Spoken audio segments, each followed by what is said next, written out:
History of ওয়ার্ল্ডে সকলকে স্বাগতম। এখন পর্যন্ত বহুবার চাঁদে অভিযান চালানো হয়েছে। এসব অভিযানের কিছু ছিল মানুষবিহীন, আবার কিছু ছিল মানুষের অভিযান। চাঁদে অভিযানে চাঁদে অনেক আজব আজব বস্তু ফেলে আসা হয়। সেরকম চাঁদে ফেলে আসা 8টি আজব বস্তু নিয়ে আমাদের আয়োজন। তাহলে চলুন জেনে নেই সেই আজব বস্তুগুলো কি কি। গোল্ফ বল 2টি।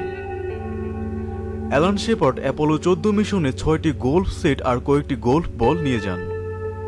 কয়েকবারের চেষ্টায় তিনি সেই গোল্ফ বল মারতে সক্ষম হন এবং চাঁদের স্বল্প মধ্যাকর্ষণে সেটা অনেক দূর অবধি যায়। অবশ্য অ্যালানের ভাষ্য মতে সেটা মাইলস অ্যান্ড মাইলস দূরে গিয়েছিল। এরকম 2টি শট তিনি করেন এবং বলগুলো তিনি আর কুড়িয়ে আনেননি। সুতরাং চাঁদে এখনও 2টি গোল্ফ বল রয়ে গেছে। স্পেস বোট 12 জোড়া। অ্যাপোলো 11 অভিযানের শেষে শুধুমাত্র মলমূত্রের ব্যাগই নয়, নীল আর্মস্ট্রং এবং বুস অলড্রিন প্রায় 100টির মতো জিনিস যেগুলো তাদের আর কাজে লাগবে না সেগুলো ফেলে এসেছিল চাঁদে তাদের রকেটের ওজন কমানোর জন্য। এসবের মধ্যে ছিল স্পেস বোট, ক্যামেরা, ফিল্ম আর বিভিন্ন সরঞ্জামাদি। এছাড়া উদ্দেশ্যমূলকভাবে তারা আরও অনেক কিছু রেখে এসেছিলেন চাঁদে। এগুলোর মধ্যে ছিল চাঁদের বুকে স্থাপন করা মার্কিন যুক্তরাষ্ট্রের পতাকা।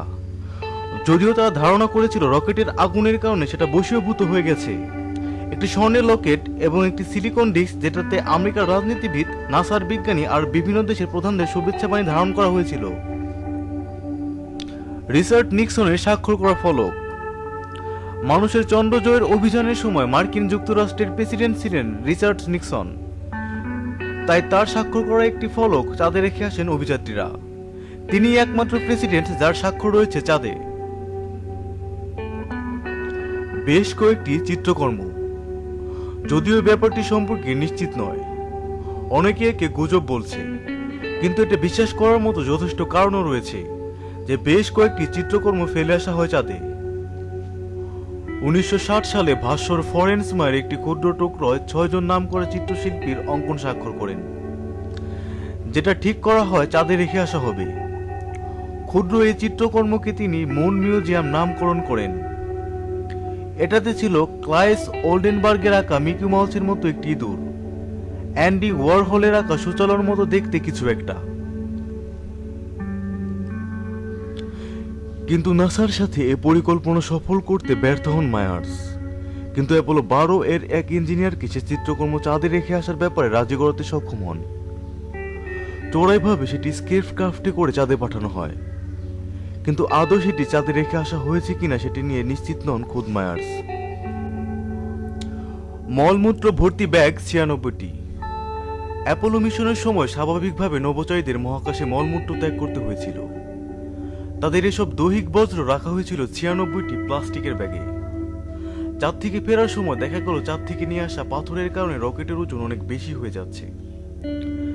তাই রকেটের ওজন হালকা করার জন্য মলমূত্রের ব্যাগগুলো রেখে আসা হয় চাঁদেই।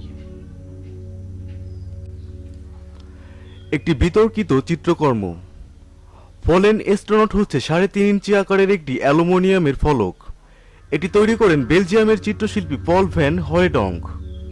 অ্যাপোলো 15 মিশনে এটি চাঁদে রেখে আসেন নভোচারী ডেভিড স্কট। আগের মিশনে মারা যাওয়া 14 জন নভোচারীর নাম এতে লেখা ছিল।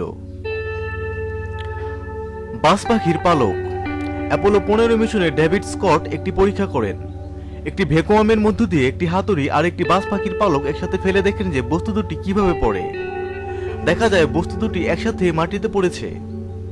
শেষে স্কট বাজ পাখির পালকটি সেখানে ফেলে আসেন। একজন নভোচারীর পারিবারিক ছবি। অ্যাপোলো 16 মিশনের সময় চার্লস ডিউক তার পরিবারের একটি 3x5 ইঞ্চি ছবি চাঁদের মাটিতে রেখে আসেন, যে ছবিটিতে তার স্ত্রী এবং 2 ছেলে ছিল।